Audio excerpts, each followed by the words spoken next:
Salam à tout le monde. Tout d'abord, je vous remercie beaucoup pour votre présence et je remercie beaucoup vos collègues qui ont organisé cet événement-là. C'est vraiment un honneur et un plaisir d'assister avec vous et d'être parmi vous, vous futurs ingénieurs et experts en informatique, Inch'Allah, pour vos domaines. Donc, mon nom est Abdallah Ismail, je suis consultant en solutions d'entreprise, IT. Donc, principalement, tout ce qui est infrastructure et plateforme. Donc, nous ne faisons pas d'application métier, ne faisons pas de développement. C'est ce qui vient après. C'est sur quoi tournent les applications qui sont développées, que le développeur crée. Aujourd'hui, on va parler un petit peu, je vais continuer sur ce que Synavi a construit, qui est la virtualisation de la plateforme informatique de l'infrastructure. Qu'est-ce qui vient après? Parce qu'on virtualise et que ce n'est pas assez. Qu'est-ce qu'on peut faire d'autre pour continuer toujours dans la même optique qu'il a décrit, qui est tout simplement essayer de consolider les ressources de l'entreprise, être efficient en termes de coûts, être efficace en termes de management, d'intervention, de temps d'arrêt, de la continuité des services que nous offrons. Eh bien, il se trouve que les gens ont pensé à ça, ils ont développé un concept qui s'appelle le cloud computing. C'est, comment ils appellent en français, c'est info-nuagique ou quelque chose comme ça. Mais oubliez ce terme-là, ne l'utilisez jamais, c'est donc, je réitère encore une fois les conseils que Synavi a cités. La technologie aujourd'hui est offerte, l'information est offerte, avec vraiment un vaste choix, mais avec un langage universel. Parce que vous vous attachez à la langue française, vous avez un grand obstacle, c'est que vous voyez le monde en français. Et sachez que c'est vraiment, vous n'avez pas le même embarras de choix. Contrairement si vous passez sur une langue qui est universelle, telle que l'anglais, vient de la technologie, la langue de la technologie, surtout de l'Asie aujourd'hui, de l'anglais. Donc si vous voulez apprendre, développer, être créatif, comprendre, et vraiment s'ouvrir sur le vaste univers de l'information aujourd'hui sur le monde et l'interaction avec plein de gens, plein d'experts de toutes les nations, de toutes les couleurs, de toutes les cultures, et vraiment bénéficier de cet échange-là, l'obstacle de la langue est très important. Ne négligez pas l'anglais, surtout l'anglais. Comment ça va s'organiser? Eh bien, le but, c'est, comme j'ai dit exactement aujourd'hui, c'est de vous familiariser par rapport au concept du cloud. C'est quoi déjà le cloud? Les différents modèles qui sont offerts et proposés. Et vous donner une petite idée, parce que c'est vraiment un cours tout à part. Je pense et j'aimerais bien qu'on aurait l'occasion, Inch'Allah, d'avoir une autre session au futur dans laquelle on va détailler ces mécanismes-là un peu plus. C'est de vous donner une idée sur des mécanismes derrière. Parce que bon, le cloud, lorsqu'on va comprendre le cloud, après, comment ça marche, un cloud? Parce qu'en principe, c'est votre rôle dans le futur. Parce que vous allez être ingénieur dans une entreprise, ou bien IT manager, ou bien directeur de système d'information. Votre rôle, c'est vraiment de comprendre comment les choses fonctionnent. Et d'assurer qu'elles fonctionnent de manière correcte. C'est pour ça que l'IT est présente aujourd'hui pour les entreprises. Voilà, donc c'est les objectifs. Comment ça va se passer? Bien les points, bien l'agenda, vous pouvez les adapter comme vous voulez. Première des choses, on va essayer de comprendre qu'est-ce que le service, dans l'IT, la notion de service, plateforme, software, plateforme d'infrastructure, comprendre c'est quoi le cloud, les modèles du cloud, quelles sont les différentes variantes, les critères sur lesquels on peut classifier un cloud, le choix de faire un cloud ou de ne pas faire un cloud, quels sont les critères, les choix-là, ils sont faits basés sur quoi. Notre métier, comme j'avais dit, c'est tout ce qui est infrastructure. La continuité de ce que Synavi a cité, c'est tout ce qui est infrastructure informatique. Donc, un des modèles du cloud, ou bien des niveaux de cloud qui s'appelle IaaS, tout ce qui est infrastructure, c'est notre métier. Donc, on va essayer de vous donner une idée comment ça marche, quelles sont vraiment les couches, les composantes de ce système-là, de ce type de service de cloud, et comment ça marche. Et puis, ça va finir, Inch'Allah, avec une petite démo sur laquelle on va nous connecter sur un cloud, sur Internet. C'est un cloud privé qui est le nôtre, dans un lab sur lequel on travaille. Je remercie beaucoup Synavi qui a fait beaucoup d'efforts pour préparer cela. On va essayer de faire une démo qu'est-ce qu'on peut créer sur un cloud, qu'est-ce qu'on peut provisionner, qu'est-ce qu'on peut acheter et comment ça marche.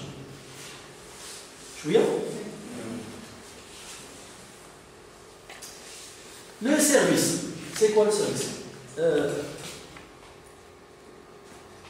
Clair? C'est pas trop flou?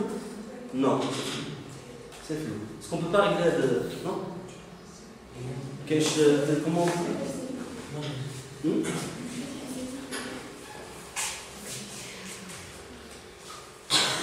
Ça va. Ok. C'est plutôt le contraste.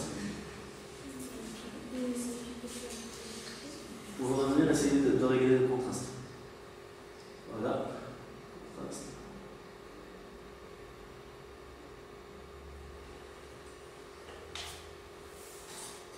Ah.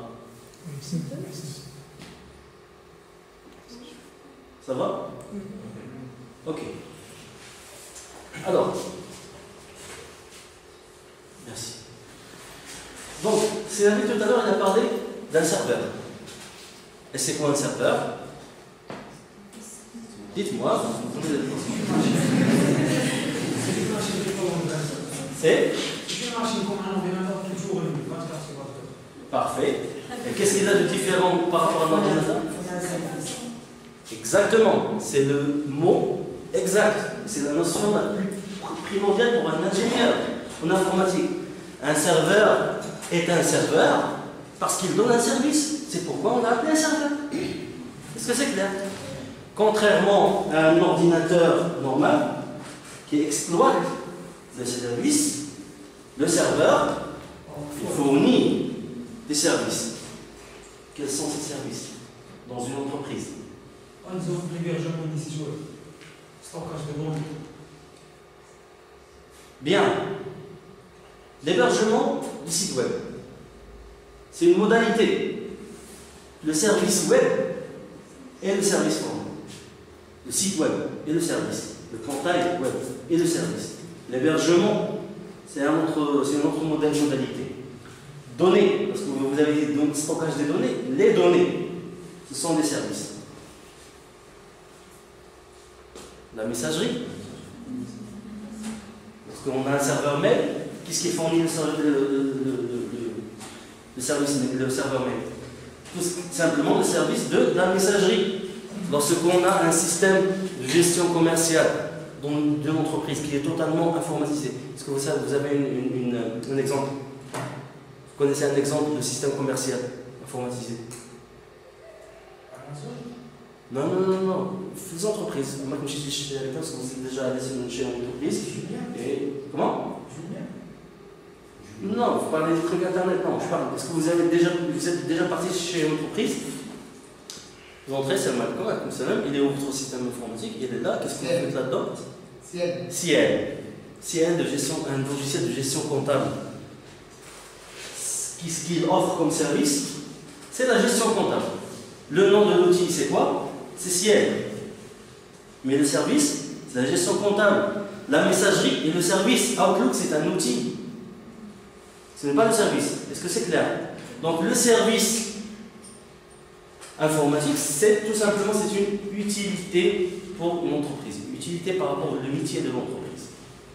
Qu'un matériel ou bien un système informatique fourni. Pour le fournir, il organise ça en plusieurs couches. Il y a le software, l'application, qui est développée elle-même. Donc c'est elle qui vraiment donne le service à qui?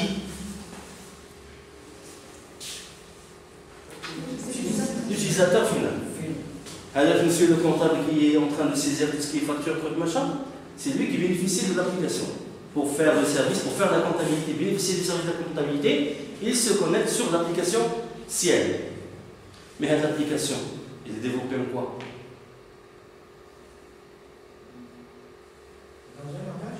Dans un langage, un code. C'est un software qui est développé dans un code spécifique. Il y a des données qui sont générées là-dedans. Donc les données sont une base de données. L'application elle tourne dans un environnement dans lequel elle peut émuler le langage avec lequel elle peut compiler et émuler ce dont elle a besoin pour exécuter l'application. Java Runtime, par exemple, le .NET, environnement .NET, si on développe en Microsoft, etc. Donc, il y a ce qu'on appelle la plateforme. Une application, elle est installée sur une plateforme. Quelle est Est-ce que vous comprenez? Attendez une seconde, un exemple d'application que vous connaissez. Browser. Internet Explorer. Par exemple, donnez-moi le nom d'une application quelconque que vous connaissez. MATLAB. MATLAB. Qu'est-ce qu'elle fait le MATLAB?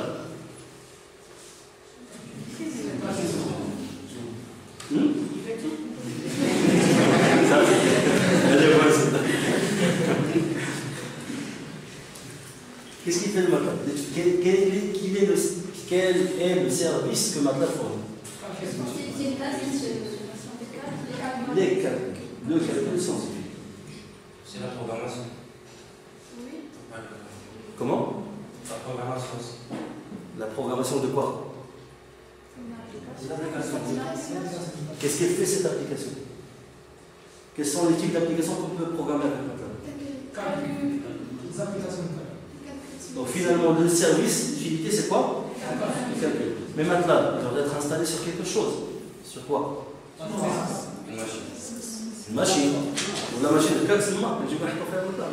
Non, qu'est-ce qu'on installe sur une machine? Un système d'exploitation. Exactement, après le système d'exploitation, c'est ok.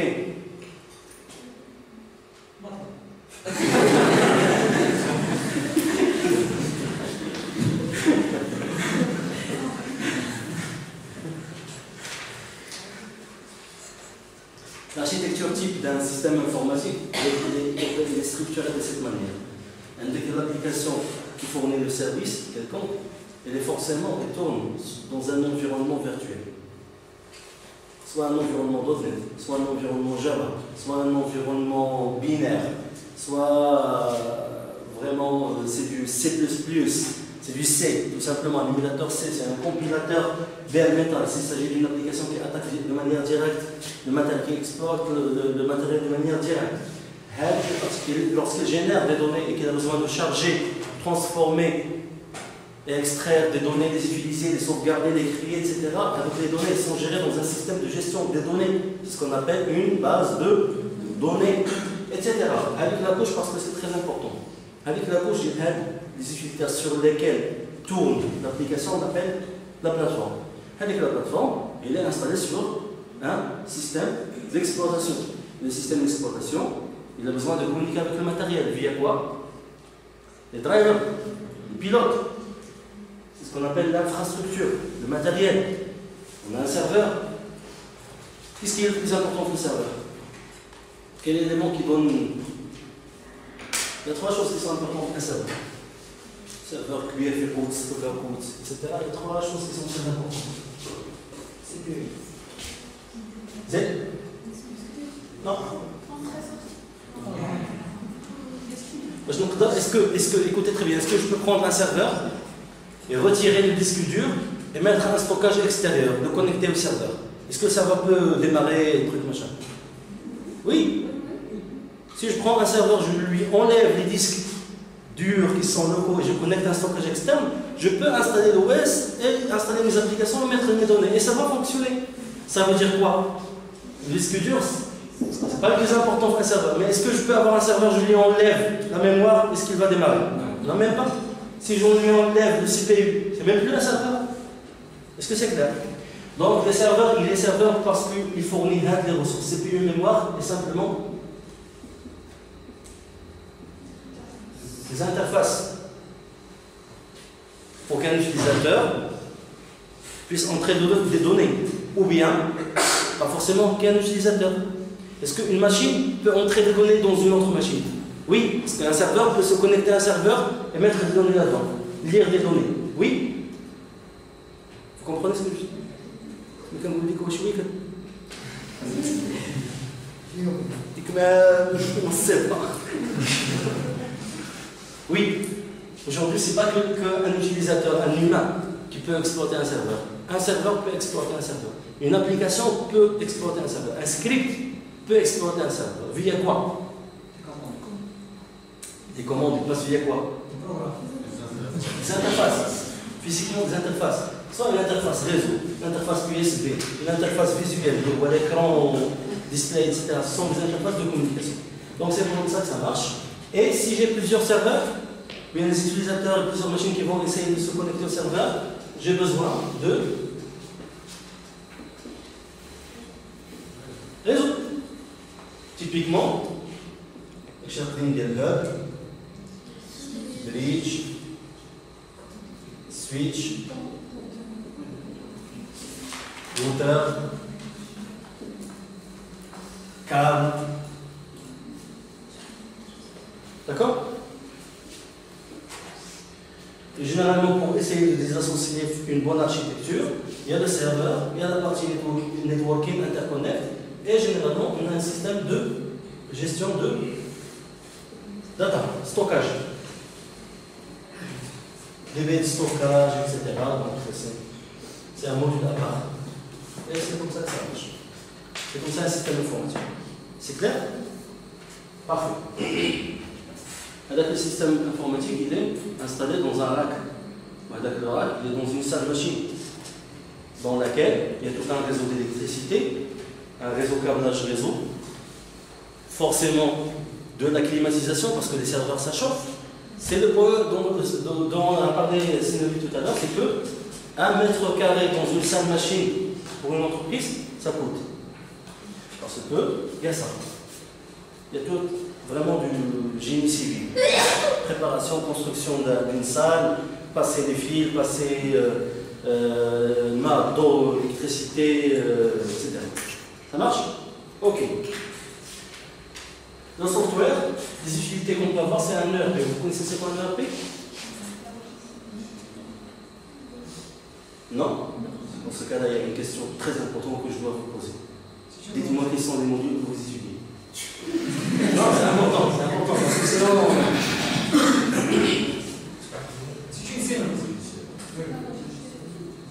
D'accord, répondez-moi à la première question d'abord.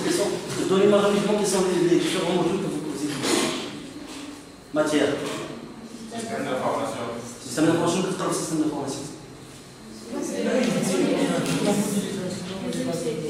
D'accord, comment créer conception. D'accord, ça marche. Ok?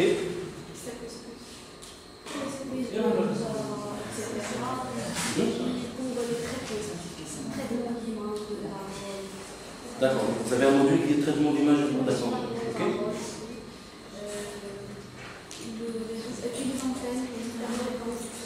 D'accord. Et tout ce qui est télécommunication. C'est la plupart des étudiants ici sont réseau télécom. Réseau télécom. D'accord, donc je comprends. Bon, simplement le ERP c'est un grand logiciel, une très grande application qui fait beaucoup de choses. Il fait plusieurs modules. Il fait un module qui fait finance. Il fait un module qui fait gestion de stock. Il fait un module qui fait gestion de facturation. Il fait un module qui fait tout simplement le calcul via les P, via les gens, les salaires, etc. C'est vraiment un écosystème qui permet de gérer l'ensemble de l'activité d'une entreprise. C'est le ERP, Enterprise Resource Planning. En français, ils appellent ça un logiciel. Un logiciel. Billing, un système de facturation, une très grande application qui permet de faire la facturation dans une entreprise. CRM, Customer Relationship Management, c'est tout simplement une grande application qui permet de gérer tout ce qui est relation de clients, parce que le client, c'est vraiment le premier et le plus important opérateur, mais on dit ça, l'acteur avec lequel l'entreprise il gère. Parce que le client, il achète de chez nous, on lui vend, on lui envoie des factures, on vous envoie de bons de commande, de bons de livraison, il nous paye. Il y a plein vraiment, on reçoit des réclamations, on doit suivre sa commande depuis qu'il a fait la commande jusqu'à sa livraison. Est-ce qu'on a la marchandise, on n'a pas, est-ce qu'on doit l'acheter, est-ce qu'on doit la construire, la fabriquer, truc machin. Donc vraiment, il y a tout un cycle de gestion de la relation avec le client. Il y a aujourd'hui des applications qui permettent d'automatiser ça. Simplement, si vous avez un problème de téléphone ou bien d'internet chez vous à la maison, qu'est-ce que vous faites? La première chose, vous prenez le téléphone. Allô Maroc Télécom, j'ai un problème. Ils vont ouvrir une requête chez eux. Et puis ils vont faire le suivi de votre dossier. Pourquoi vous avez un problème? Est-ce que c'est un problème technique? Est-ce que c'est un problème de facturation? Est-ce que Internet n'est pas là parce que vous n'avez pas payé vos factures? Ou bien parce que le fil est coupé? Ou bien parce qu'il y a des travaux dans le coin de la rue? Ou bien est-ce qu'il y a un problème général? Tout simplement. Ou bien c'est simplement un virus sur votre ordinateur. Donc il y a vraiment tout un cycle de gestion. Puis on va suivre, est-ce que vous êtes satisfait, le problème est résolu, etc. Vous en êtes où, etc. Donc, l'agent de Maroc Télécom que vous avez appelé pour faire ça, il ne va pas le faire avec stylo et avec stylo papier. Il a un système dans lequel il crée un dossier pour vous, avec une référence, et puis il le suit depuis l'ouverture jusqu'à la clôture. Il y a des systèmes qui permettent d'automatiser ça, on les appelle des CRM. Un serveur de messagerie quand même, vous savez c'est quoi un serveur de messagerie. Il fait de la messagerie. Gestion électronique de documents. Imaginez qu'on est tous des employés d'une entreprise et qu'on travaille tous dans un seul projet. L'entreprise nous a demandé de créer un jeu, de développer un jeu sur Internet. Et on est vraiment, il y a le développeur, il y a le designer, il y a celui qui fait le réseau, celui qui fait la sécurité, celui qui fait tout ce qui est paiement en ligne, etc. On travaille tous. Chacun développe une petite partie. Maintenant, une des contraintes que nous avons, c'est comment gérer le résultat que chacun fournit. Parce que ce jeu, c'est un système composé de plein de choses. Comment la documentation est gérée dans ce projet-là? C'est un challenge, c'est un défi. Parce que c'est compliqué. Si on est 6 personnes, ça va. On peut juste envoyer ça par email. Mais si on est une vingtaine de personnes, c'est un problème. Et surtout si vous avez créé un document, vous me l'avez envoyé, je commence à travailler, puis vous revenez au lendemain et vous dites « Ah, j'ai fait une erreur, je vous envoie une nouvelle version. » Le lendemain, il y a l'autre qui me dit « Non, c'est l'autre version qu'on doit utiliser. » Donc, gestion du versionning. À un certain moment, on commence à se perdre. Donc, il y a des systèmes aujourd'hui qui permettent de faciliter ce travail collaboratif, la gestion de documents électroniques. On appelle ça IDOC. Ainsi de suite. C'est ce que les gens dans l'entreprise, dans le monde professionnel, utilisent. C'est ce dont ils ont besoin.